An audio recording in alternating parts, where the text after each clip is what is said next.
বন্ধুরা আসসালামু আলাইকুম। গল্পটা যেখান থেকে শেষ করেছিলাম সেখান থেকেই শুরু করছি। তো দুজন দুজনকে চোখে হারাতো, প্রত্যেকটা মুহূর্তই যেন তাদের ফুলশয্যার মুহূর্ত। এভাবে করেই তাদের বড় ছেলে হইল। ছেলের নাম ছিল আফরান। বড় ছেলের নাম আফরান। বড় ছেলে হওয়ার পর বড় ছেলেটা খুবই ভদ্র, লেখাপড়ায় একদম ফার্স্ট ক্লাস, খুবই ছোট, লাদুস লুদুস, যেন খুবই কিউট একটা বেবি। সে যাই হোক, তো এখন ছোট বাচ্চা। তো সাথী ম্যাডাম কিন্তু একজন ব্যাংকার ছিল। উনি যখন চলে আসে মতির ঘর থেকে, তখন তার জয়নিং লেটার হাতে পেয়ে গেছিল।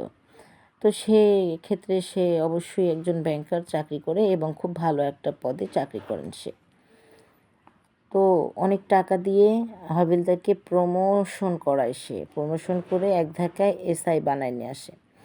এসআই থেকে পরের বৎসর ঘুরতে না ঘুরতে তাকে বানায় দেওয়া হয় আরও বড় পোস্টে। এভাবেই সে এখন অনেক বড় একজন অফিসার। সে যাই হোক, কীভাবে অফিসার হলো আমি তোমাদেরকে সেটাও বলবো। তো বাচ্চা হওয়ার পর এখন ছোটো মানুষ তো আছেই, বাড়িতে কাজ করে। হালিমা খালা বহুদিন, ওদের সংসার জীবন শুরু হওয়ার পর থেকেই কাজ করতেছে। তারা যখন নতুন বাসা ভাড়া নেয় তখন থেকে হালিমা খালা মানে ছোটা বুয়া হিসাবে তাদের বাড়িতে কাজ করেন। তো এখন ছোট বাচ্চা হয়ে গেছে, এখন তো আর ছোটা বুয়া থাকলেই চলবে না। বাচ্চাকে দেখার জন্য পার্মানেন্টলি কেউ না কেউ লাগবে, যে সব সময় বাচ্চাটাকে দেখাশোনা করবে। তো গ্রাম থেকে একটা মেয়েকে আনা হয়। মেয়েটার নাম ছিল কাকলি। মেয়েটা দেখতে একদম পাতলাও না, একদম মোটাও না, আবার হচ্ছে একদম কালো, মানে ইয়াও না, খুবই যে স্মার্ট, খুবই যে এরকম না। তবে হ্যাঁ, একটা সতেজ ভাব ছিল মেয়েটার মধ্যে। তো এই মেয়েটাকে গ্রাম থেকে শহরে আনা হয় কাজের জন্য। তো ম্যাডাম তো সকালে অফিসে চলে যায়, আর হচ্ছে পুলিশ সেও তো চলে যায়, মতিন। আর ছোটা বুয়া এসে হাঁড়ি পাতিল মাজা, ঘর মোছা, কাপড় ধোয়া সব কিছুই করে চলে যান। যাওয়ার পরে এভাবেই মোটামুটি 3 মাস কেটে যায়। 3 মাসের মধ্যে হচ্ছে যে মতিনের সঙ্গে সম্পর্ক হয়ে যায় কাজের মেয়ের। তো এই বিষয়টা আমাদের হালিমা খালার চোখে পড়ে যায়, সরাসরি চোখে পড়ে যায়। সে বিষয়টা খুব ভালোভাবে অবজারভেশন করে নিজে শিওর হওয়ার পর তারপর জানায় হচ্ছে সাথী ম্যাডামকে। তবে সাথী ম্যাডাম স্বামীর প্রতি এতটাই অন্ধবিশ্বাস ছিল তার, সে মানে কিছুই বুঝতো না। পৃথিবীর সব মিথ্যে, তার স্বামীই একমাত্র সত্যবাদী লোক। এতটা পরিমাণ ভালোবাসতো সে তার স্বামীকে, আর বিশ্বাস করত। তো বিশ্বাসের ঘরে যে সেকেন্ডে সেকেন্ডে আগুন দেয় তার স্বামী, সেটা তো আর সাথী ম্যাডাম জানতেন না।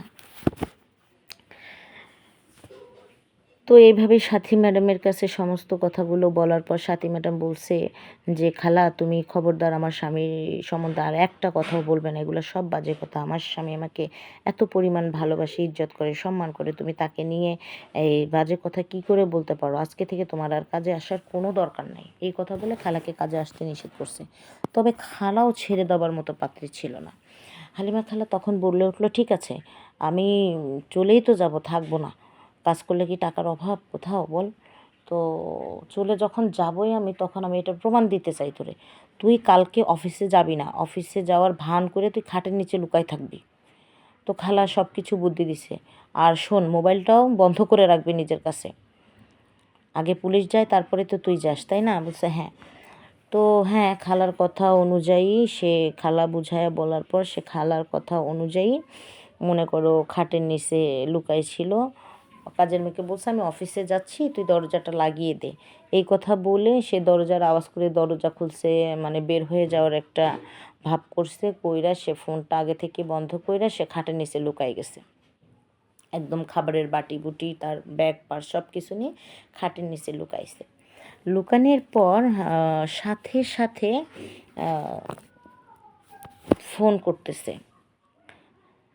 কাজের মেয়েটা পুলিশের কাছে ফোন করতেছে, বলতেছে, হ্যালো, শোনো, তোমার বউ তো বাড়ি থেকে চলে গেছে, এখন তুমি আসতে পারো। তো উনি তো খাটের নিচ থেকে সব শুনতেছে। তোমরা খুব মন দিয়ে শোনো, আমরা খুব ইন্টারেস্টিং একটা জায়গায় পৌঁছায় গেছি। হ্যাঁ, ঘটনাটা কিন্তু একদম বাস্তব এবং সত্যি। আমরা ঠিকানা গোপনের খাতিরে ঠিকানাটা দিতে পারছি না, যদিও মান ইজ্জতের একটা বিষয় আছে সবারই। তো বলার পরে ওনার যে ওয়াইফ সাথী ম্যাডাম, উনি তো বিষয়গুলো সবই শুনতেছে খাটের নিচ থেকে। তো মোবাইলের মধ্যে একদম চুম্মা দেওয়া দেই, ডার্লিং তোমাকে অনেক মিস করছি, প্লিজ তাড়াতাড়ি চলে আসো, এই ধরনের কথাবার্তা হচ্ছে। হওয়ার পরে ওমা 5 মিনিটও হয়নি, পুলিশ তো মনে হয় এই ফোনটার অপেক্ষাই ছিল। 5 মিনিটও হয়নি, সে বাড়ির মধ্যে ঢুকে গেল। ঢুকে চারিদিকে দেখা যায় জ্বালানায় পর্দা দিল, মেন গেট লাগাই দিল। আসলে বাড়ির মধ্যে থাকলে খাটের নিচে কোথায় কী হচ্ছে শব্দগুলো শুনলে কিন্তু বোঝা যায় যে যে বাড়িতে বসবাস করে, তাই না? তো দেওয়ার পরে একদম বাচ্চা তো শুয়ে আছে, লাদুস লুদুস বাচ্চা।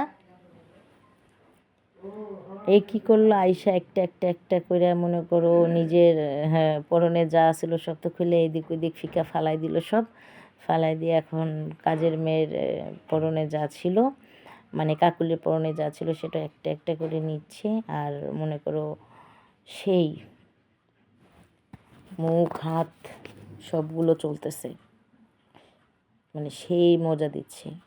উনি এগুলা খাটের নিচ থেকে দেখার চেষ্টা করতেছে, যেহেতু ওরা এখনও নিচেও শোনেই বা খাটেও শোনেই, দাঁড়াই রয়েছে, তবে কাপড় চোপড় নাই, সেটা বুঝে গেছে উনি। তো ভালোভাবে দেখতেছে, দেখার পরে মনে করো উনি শেষ দেখবে, তো চুপচাপ করে আছে। ওনারা তো সেই মজা করতেছে। তারপরে কারো গায়ে কিছুই নাই, না থাকার ফলে একটা সময় ওনাদের যা যা করার ছিল, যত প্রকারে যা যা করার ছিল কইরা এখন গেছে হচ্ছে বেডে। বেডে যাই এত কাজ শুরু করে দিছে, মনে করো সেই মজা। দেওয়ার পর ম্যাডাম বের হইছে, বের হয়ে বলতেছে, সাথী ম্যাডাম কি শেষ হলো না, আমি একটু কোমরটা ধইরা একটু আগায়া টাগায়া দিব তোমাকে, তোমার কি কষ্ট হচ্ছে? এই কথা বইলা মনে করো করা থুইয়া তো মনে করো উঠে গেছে, বুঝতেই তো পারছো তোমরা। উঠে গেছে, উঠে যে বলতে চাই তুমি অফিসে যাও নাই, উল্টা হ্যাঁ সাথী ম্যাডামের উপরে চিল্লাইতেছে সে। তো সাথী ম্যাডাম বলতেছে, তোমার লজ্জা করে না, তুমি যে এই ধরনের কাজ করে উল্টা আমার প্রতি চিল্লাইতেছো? এই কথা বইলা উনি উল্টো স্বামীর পায়ে ধরে কান্নাকাটি করতেছে, তুমি এটা কিভাবে করলা, আর কইরো না। তো উনিও তো মানে বউ পটানের ওস্তাদ, না না আমি একটু ভুল হয়ে গেছে, আজকেই ফার্স্ট। অথচ আমাদের হালিমা খালা এর আগে অনেকবার দেখেছে বিষয়গুলো। প্রিয় বন্ধুরা, গল্পটা এখানেই শেষ নয়। এটা হওয়ার পর রাতে মতিন সাথী ম্যাডামকে হুমকি দিচ্ছে, তোকে রাখবো না তুই যদি এগুলো নিয়ে বাড়াবাড়ি করিস। তো এখন উনিও তো বংশের মুখে চুনকালি মাখিয়ে এক স্বামীর ঘর থেকে আরেক স্বামীর ঘরে এসেছে, ওনারই বা কী বা করার ছিল, যদিও সে একজন ব্যাংকের অফিসার ছিল। যাক, তো এই কথায় উল্টা উনি স্বামীর হাতে পায়ে ধইরা মাপছে, স্বামীও বউসা আর করবো না, এই সেই গেল। এই ঘটনা শেষ, এখানেই শেষ। পরে হালিমা খালা বুদ্ধি দিল, এই কাজের মেয়েটাকে রাখা যাবে না, তুই আমারও তো কাজে আসতে না করছিস, আমিও যাই, এ মেয়েরও তুই বদলাই দিস। পরে তো সাথী ম্যাডাম বললো যে না না না, আমার ভুল হয়ে গেছে, আমারে আপনি মাপ করে দেন আপা। যদিও কাজ করতো তাদের মধ্যে, কিন্তু মানে নিজের বোন যেরকম সম্পর্ক ওই ধরনের একটা সম্পর্ক ছিল। তো বলল, আপনি যাবেন না, আপনি যদি এই অবস্থা আমাকে ফালায় যান আমি কোথায় যাব, কার দরজায় যাব বলেন, আপনি প্লিজ আমাকে এই অবস্থায় ফেলে কোথাও যায়েন না। তো যাক, গেল না। হালিমা খালা খুবই মানে পরম, কি বলবো, খুবই দয়া করতো মানুষের প্রতি, যদিও সে কাজ করে খাইতো কিন্তু তার মনে অনেক মায়া মহব্বত ছিল। তো প্রিয় বন্ধুরা, আজকে এই পর্যন্তই। এর তৃতীয় পার্ট নিয়ে আবারও তোমাদের সঙ্গে থাকবো। আজকে এই পর্যন্তই। আল্লাহ হাফিজ, আসসালামু আলাইকুম। আল্লাহ হাফিজ, আসসালাম।